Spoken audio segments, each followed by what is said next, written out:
नमस्कार। कैसे हैं आप सभी लोग? संभवतः अच्छे होंगे। और आज हम पढ़ेंगे जलवायु। इससे पिछला चैप्टर आपने भारतीय वन पढ़ लिया होगा या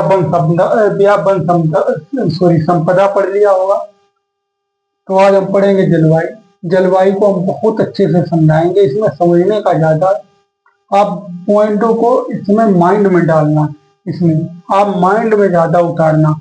और हम इसे जिस तरीके से आगे बढ़ते चले जाएंगे, इसकी परतें खोलते चले जाएंगे। ये चैप्टर थोड़ा हार्ड होता है, लेकिन हम आपको हार्ड नहीं लगने देंगे। आप बस मेरे साथ इसे समझते रहिए और हम इसे बहुत अच्छी तरीके से समझा देंगे आपको। आप क्या करिए, पहले आप मेरा चैनल सब्सक्राइब कर लीजिए, हरिओम सर जी इसमें उसे लाइक कर दीजिए, दोस्तों के साथ शेयर कर दीजिए और हम आगे स्टार्ट करते हैं। चलिए आइए समझिए क्या पढ़ेंगे। जलवायु या मानसून। जलवायु क्या पढ़ेंगे? भारत एक उष्ण कटिबंधीय मानसून जलवायु वाला क्षेत्र है। भारत कैसा है? उष्ण कटिबंधीय मानसून जलवायु वाला क्षेत्र। अब पढ़ेंगे उष्ण कटिबंधीय मानसून मतलब उष्ण कटिबंधीय क्यों है और इसे क्यों कहते हैं। तो आइए डायग्राम के माध्यम से समझते हैं। ये डायग्राम हम थोड़ा बाद में समझेंगे, हम जो पहले बता रहे उससे आप समझिए।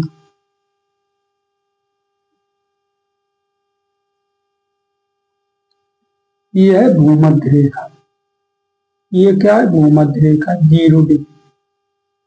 इसके ऊपर ये है कर्क रेखा 23.5 डिग्री और ये है मकर रेखा 23.5 डिग्री। भूमध्य रेखा के उत्तर में 23.5 डिग्री क्या है? कर्क रेखा। भूमध्य रेखा के दक्षिण में 23.5 डिग्री पर है मकर रेखा। क्या है? मकर रेखा। अब यहां से समझेंगे। कर्क रेखा भारत में ये गई। कर्क रेखा भारत में ये गई। तो यहाँ भारत की स्थिति क्या है? ये है, ये है।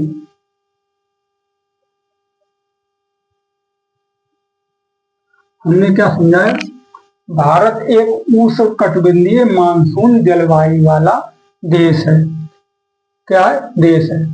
अब आगे देखिए, जो सूर्य का प्रकाश होता है, जो सूर्य का प्रकाश होता है वो भूमध्य रेखा पर सर्वाधिक चमकता है। सूर्य का प्रकाश भूमध्य रेखा पर सर्वाधिक चमकता है। आप लोग पॉइंट साथ साथ में लिखते जाइए, अगर खुद लिख सके, नहीं तो हम थोड़ा बहुत लिखा देंगे। जो सूर्य है वो भूमध्य रेखा पर सर्वाधिक चमकता है। सूर्य भूमध्य रेखा, कर्क रेखा और सूर्य भूमध्य रेखा, कर्क रेखा और मकर रेखा के बीच लंबवत रहता है। कैसा? लंबवत। लंबवत रहता है, जिस कारण इस वाले क्षेत्र को उष्ण कटिबंधीय क्षेत्र कहते हैं। क्या कहते हैं? उष्ण कटिबंधीय क्षेत्र कहते हैं। यहाँ पर सूर्य का प्रकाश जो होता है वो सर्वाधिक पड़ता है। भूमध्य रेखा पर सूर्य का प्रकाश सर्वाधिक पड़ता है और कर्क रेखा और मकर रेखा के बीच जो सूर्य का प्रकाश होता है वो सर्वाधिक होता है। और यहाँ का जो स्थान होता है या यहाँ का जो क्षेत्र होता है वो कैसा होता है? वो गर्म होता है। आइए मैप में समझिए। मैप में समझिए। अब पॉइंट लिख लीजिए, जो दो पॉइंट हम लिखा रहे। कर्क रेखा के नीचे का भाग कैसा होता है? उष्ण कटिबंधीय। और कर्क रेखा के ऊपर का भाग होता है शीतोष्ण कटिबंधीय। पॉइंट लिख लीजिए, उसके बाद हम समझाते हैं साथ साथ में। कर्क रेखा के नीचे का भाग, के नीचे का भाग या दक्षिण का भाग, कर्क रेखा के दक्षिण का भाग कैसा होता है? कर्क रेखा के दक्षिण का भाग उष्ण कटिबंधीय। कैसा होता? उष्ण कटिबंधीय। कटिबंधीय उष्ण कटिबंधीय मानसून या जलवायु वाला क्षेत्र होता है। जलवायु वाला क्षेत्र होता है। आगे देखिए, एक पॉइंट ये लिखिए। अब आगे लिखिए, कर्क रेखा के ऊपर का भाग, कर्क रेखा के ऊपर का भाग, ऊपर का भाग कैसा होता? शीतोष्ण, शीतोष्ण मानसून या शीतोष्ण जलवायु वाला क्षेत्र, वायु वाला क्षेत्र। हमने क्या बताया? कर्क रेखा के जो नीचे का क्षेत्र होता है वो होता है उष्ण कटिबंधीय, और कर्क रेखा के ऊपर यानी उत्तरी तरफ का जो भाग होता है वो होता है शीतोष्ण कटिबंधीय। लेकिन आप लोगों के दिमाग में एक पॉइंट आना चाहिए कि सर आपने जो पहले बताया था वो बताया था भारत एक उष्ण कटिबंधीय वाला देश है, भारत एक उष्ण कटिबंधीय जलवायु वाला देश है या मानसून वाला देश है, लेकिन सर आप शीतोष्ण बता रहे हैं। तो आप इसकी प्रक्रिया समझिए। ये देखिए, ये क्या है? हिमालय। क्या है? हिमालय। हिमालय क्या करता है? ये क्या है? हिमालय। हिमालय क्या करता है? साइबेरिया से, हिमालय क्या करता है? पूर्वी, साइबेरिया क्षेत्र जो कहते हैं पूर्वी रूस का क्षेत्र, पूर्वी रूस का क्षेत्र, साइबेरिया क्षेत्र से। ये यहाँ पर एक पॉइंट और समझिए, जो हमने ये बताया था ग्लोब, विषुवत रेखा, कर्क रेखा और मकर रेखा। इसमें जो उत्तरी क्षेत्र होता है यानी कि ध्रुवीय क्षेत्र और दक्षिणी ध्रुवीय क्षेत्र, उत्तरी ध्रुवीय क्षेत्र, दक्षिणी ध्रुवीय क्षेत्र कैसा होता है? सर्वाधिक ठंडा होता है। उत्तरी ध्रुवीय क्षेत्र और दक्षिणी ध्रुवीय क्षेत्र होता है सर्वाधिक ठंडा। तो अब यहाँ देखिए, साइबेरिया, साइबेरिया या चीन की तरफ ध्रुवीय क्षेत्र से आने वाली ठंडी हवाएं, कैसी हवाएं? ठंडी हवाएं, हिमालय क्या करता है? उन्हें रोकता है, ठंडी हवाओं को ऊपर से भारत में प्रवेश नहीं करने देता। हिमालय के द्वारा ठंडी हवाएं भारत में प्रवेश नहीं हो पाती। यहां हमने क्या बताया? साइबेरिया के क्षेत्र से या चीन से ध्रुवीय या ठंडी हवाएं, ध्रुवीय या ठंडी हवाएं भारत में हिमालय के कारण, भारत में हिमालय के कारण प्रवेश नहीं कर पाती या हिमालय उन्हें रोक लेता है, जिस कारण जिस कारण भारत में वास्तविक रूप से सर्दी या वास्तविक रूप से शीत ऋतु नहीं पड़ पाती।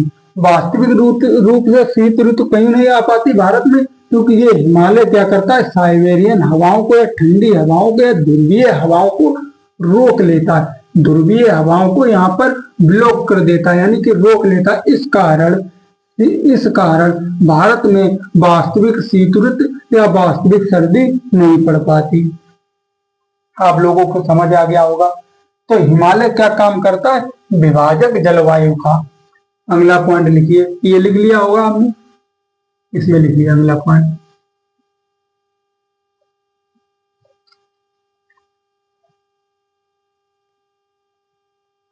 देखिए, हिमालय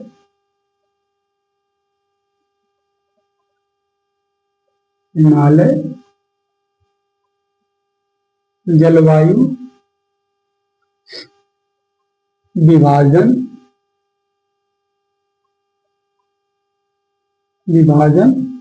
का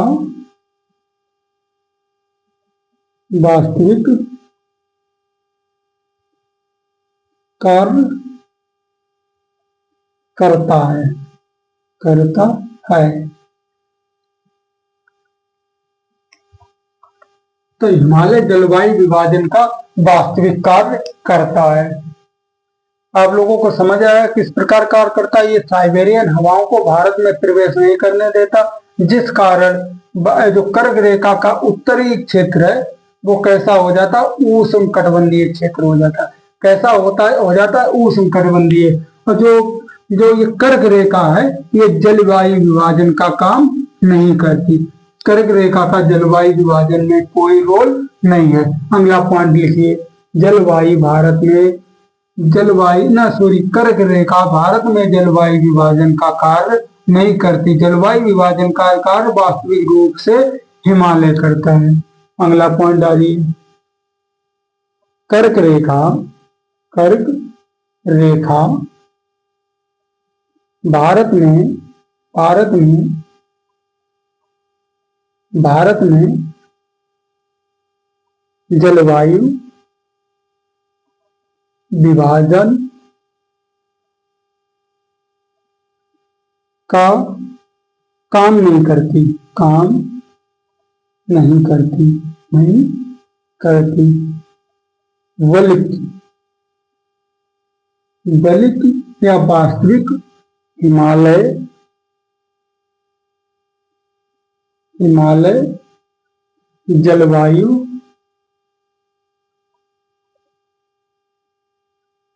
विभाजन का कार्य करता है। हमने क्या बताया था, एक पॉइंट हमने और बताया, कर्क रेखा पर सूर्य सर्वाधिक चमकता है, वो पॉइंट भी लिख लीजिए, उसके बाद हम इसके आगे समझाएंगे। सूर्य मकर रेखा पर विषुवत रेखा बताई, सूर्य विषुवत रेखा पर सर्वाधिक चमकता है। सूर्य विषुवत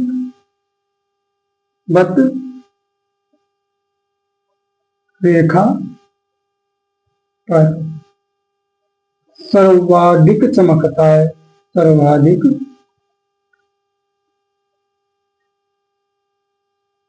चमकता है। क्या बताया, सूर्य विषुवत रेखा पर सर्वाधिक चमकता है। हमने ऊपर क्या बताया, कर्क रेखा भारत में जलवायु विभाजन का काम नहीं करती, वास्तविक रूप से जलवायु विभाजन का कार्य हिमालय करता है।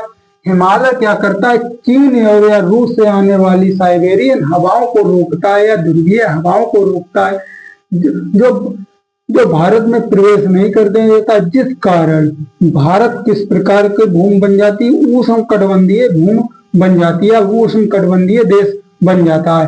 अगर हमारे पास हिमालय ना होता, हमारे पास हिमालय ना होता तो क्या होता। अब एक बात और समझ लीजिए, अभी ये हिमालय ना होता, इस पॉइंट को थोड़ा रोक लीजिए, उससे पहले कुछ पॉइंट और समझ लीजिए, हम आपको समझाते हैं। पहले मिटा देते हैं, फिर उसके बाद समझाते हैं।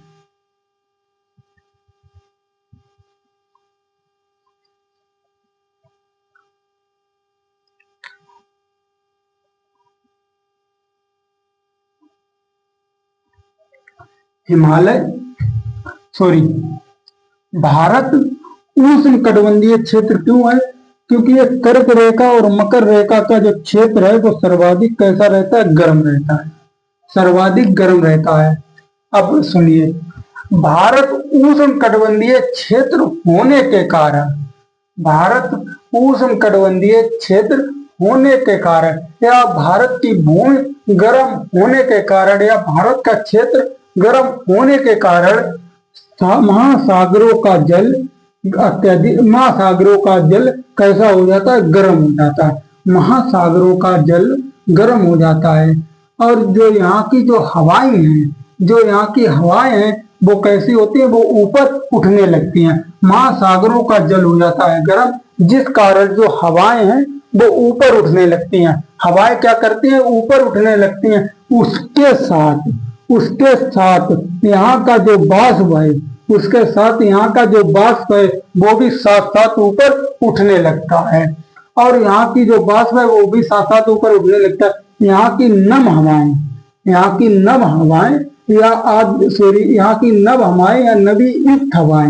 नमीयुक्त हवाएं क्या करती हैं, इधर हिमालय की तरफ जाती हैं। हिमालय क्या करता है, उन्हें रोक देता है। महासागरों की हवाएं उत्तर पूर्व की ओर, महासागरों की हवाएं किधर जाती है, उत्तर पूर्व की ओर। किधर जाती है, उत्तर पूर्व की ओर।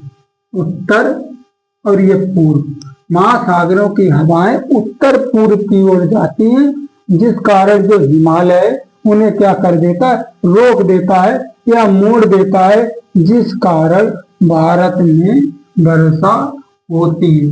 क्या होती है, भारत में वर्षा, जिस कारण भारत में क्या होती है, वर्षा। अब आपको समझ आया होगा कि भारत उष्णकटिबंधीय क्षेत्र क्यों है, भारत उष्णकटिबंधीय क्षेत्र क्यों है। अब आगे एक पॉइंट हमने बीच में छोड़ा था, हमने पॉइंट कौन सा छोड़ा था कि अगर हिमालय ना होता, मान लो हिमालय ना होता, तो क्या होता? ये जो सागरीय हवाएं हैं, ये जो सागरीय हवाएं हैं या नमी युक्त हवाएं हैं, वो हिमालय से अगर ये ना होता तो कर्क रेखा के उत्तर में, कर्क रेखा के उत्तर में चाइना और साइबेरिया क्षेत्र में निकल जाती, जिस कारण कर्क रेखा के दक्षिण में ही बारिश हो पाती, कर्क रेखा के दक्षिण में ही बारिश हो पाती और कर्क रेखा के उत्तर में बारिश नहीं होती। उस स्थिति में कर्क रेखा विभाजन का काम करती। उस स्थिति में कौन विभाजन का काम करती? कर्क रेखा विभाजन का काम करती। तो आप लोगों को समझ आ गया? एक सेकंड रुकिए, कैमरा देख लें। तो ये आप लोगों को समझ आ गया होगा। इसमें पॉइंट हम क्या लिखाएं? हाँ, ये हमने लिखा दिया, हिमालय वास्तविक विभाजन का कार्य करता है। और जो भारत में जो वर्षा होती है, भारत में जो वर्षा है वो हिंद महासागर से जो वर्षा होती है वो उत्तरी पूर्वी मानसून से होती है। कैसे होती है? उत्तरी पूर्वी मानसून से। उत्तरी पूर्वी मानसून। एक सेकंड रुकना, उसके बाद हम करते हैं। चलिए आगे कंटिन्यू करते हैं और आपको समझाते हैं या लिखाते हैं इसमें पॉइंट। तो पॉइंट क्या लिखता है? भारत उष्ण कटिबंधीय क्षेत्र होने के कारण, देखिए जो जो भी समझाया वही लिखिए। भारत उष्ण कटिबंधीय,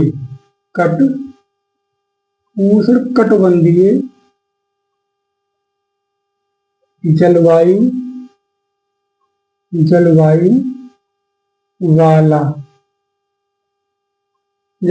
वाला देश होने के कारण,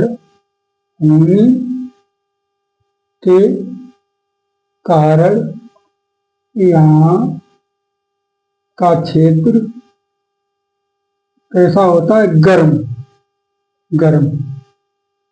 यहाँ का क्षेत्र गर्म होता है, जिस कारण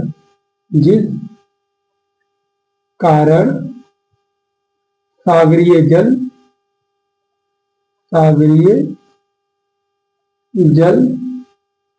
भी गर्म हो जाता है,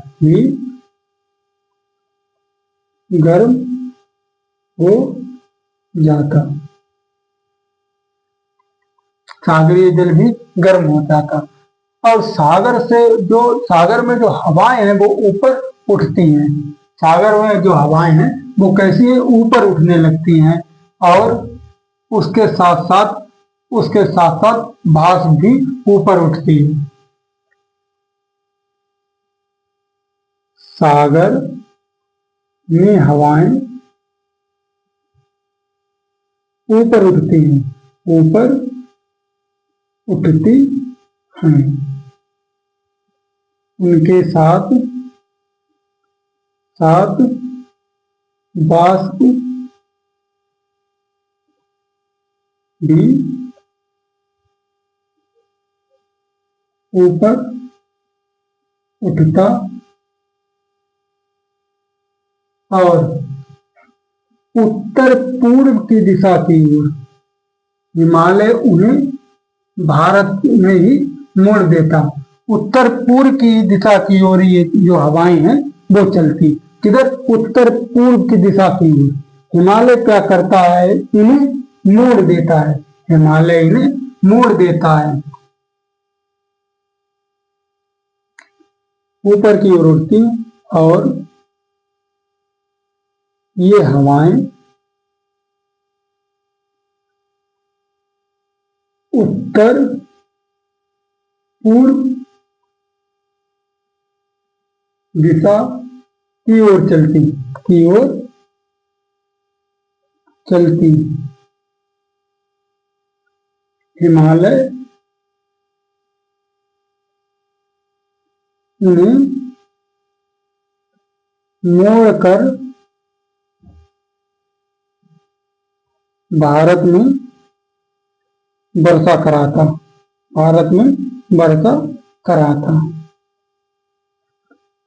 एक बार ध्यान से देखिए, हमने क्या बताया, भारत उष्ण कटिबंधीय जलवायु वाला देश होने के कारण यहाँ का जो क्षेत्र होता है वो गर्म होता है, जिस कारण सागर की जिस कारण सागर का जल वो भी गर्म हो जाता है। सागर के पानी को गर्म होने के मतलब उसमें जो भाप उठती है, हवाएं हैं वो अपने ऊपर उठाती हैं भाप को अपने साथ और हिमालय की तरफ चलती हैं। हिमालय क्या करता है, उन भाप को, उन हवाओं को रोककर भारत में मोड़ देता है, उन हवाओं को रोककर भारत में मोड़ देता है, जिस कारण यहाँ पर वर्षा होती है। अगर हिमालय ना होता, आगे लिखिए, पॉइंट ये लिख दिया होगा आपने, आगे लिखिए,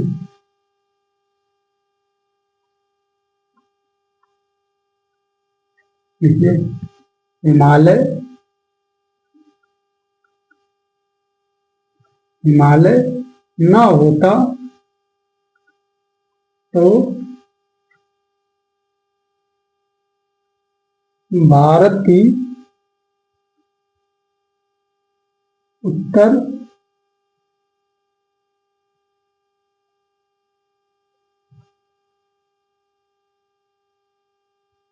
वो गलत बताता चला गया, दक्षिण पश्चिम की मानसून थी।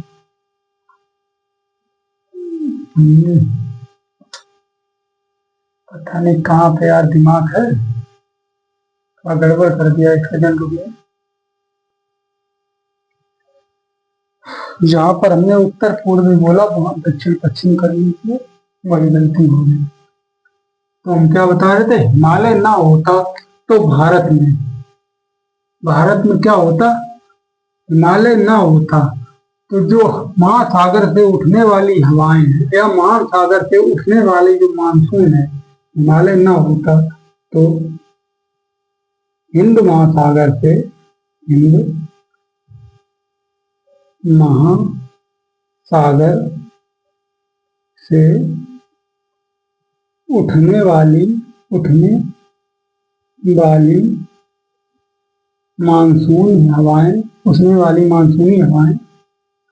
मानसूनी हवाएं या नमी युक्त हवाएं या नव हवाएं, आर्द्र हवाएं क्या करती, साइबेरिया या चीन की तरफ निकल जाती, जिस कारण भारत में वर्षा नहीं हो पाती। मानसूनी हवाएं चीन या साइबेरिया क्षेत्र की तरफ निकल जाती, जिससे भारत में मानसून या वर्षा नहीं होती, भारत में वर्षा नहीं होती। ये पॉइंट आपको खुद लिखना था अपनी भाषा में, हमें सिर्फ इसे समझाना था और हमने थोड़ा बहुत लिखाया आपको, और इसे हम एक बार और समझा देते पूरा स्टार्टिंग से और अंत तक की 2 से 3 मिनट लगेंगे। उसके बाद क्लास को ये रोकते हैं, उसके बाद क्लास को अगले दिन कंटिन्यू करेंगे। हम कोशिश कर रहे हैं आपको ये समझ आए।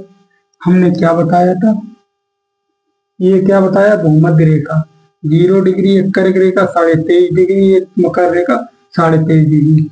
भूमध्य रेखा के उत्तर में कर्क रेखा है और भूमध्य रेखा के दक्षिण में मकर रेखा है, 23.5 डिग्री 23.5 डिग्री। इसके जो सूर्य का प्रकाश है वो भूमध्य रेखा पर सर्वाधिक पड़ता है, भूमध्य रेखा पर सूर्य का प्रकाश सर्वाधिक पड़ता है। इसमें भारत की स्थिति देखिए, भारत की स्थिति क्या है, उष्ण कटिबंधीय मानसूनी वाला जल क्षेत्र है। यहाँ पर ध्रुवीय पॉइंटों पर सर्वाधिक ठंडी पड़ती है या सर्वाधिक सर्दी पड़ती है ध्रुवीय पॉइंट पर।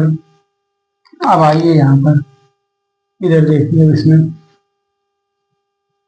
कर्क रेखा के ऊपर का जो क्षेत्र है या कर्क रेखा के उत्तरी जो क्षेत्र है उसे शीतोष्ण कटिबंध कहते हैं। कर्क रेखा के दक्षिणी जो क्षेत्र है उसे कहते हैं उष्ण कटिबंधीय क्षेत्र। लेकिन आप बोलोगे सर आपने बताया था कि भारत उष्णकटिबंधीय क्षेत्र है, ये शीतोष्ण कैसे आया? तो आप इधर देखिए हिमालय की स्थिति। हिमालय से ऊपर जो साइबेरिया क्षेत्र, चाइना के क्षेत्र से आने वाली साइबेरियन ध्रुवीय हवाओं को क्या करता है? हिमालय रोकता है। ध्रुवीय हवाओं को क्या करता है? हिमालय रोकता है, जिससे भारत में वास्तविक रूप से सर्दी नहीं पड़ पाती। जिससे क्या होता, भारत में वास्तविक रूप से सर्दी नहीं पड़ पाती, क्योंकि ये मानसूनी हवाओं या ये साइबेरियन क्षेत्र की हवाओं को रोक लेता है हिमालय। आगे देखिए, भारत उष्णकटिबंधीय क्षेत्र होने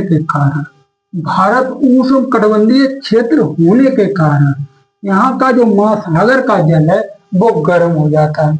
भारत उष्णकटिबंधीय क्षेत्र होने के कारण महासागर का जल क्या हो जाता है? गर्म हो जाता है।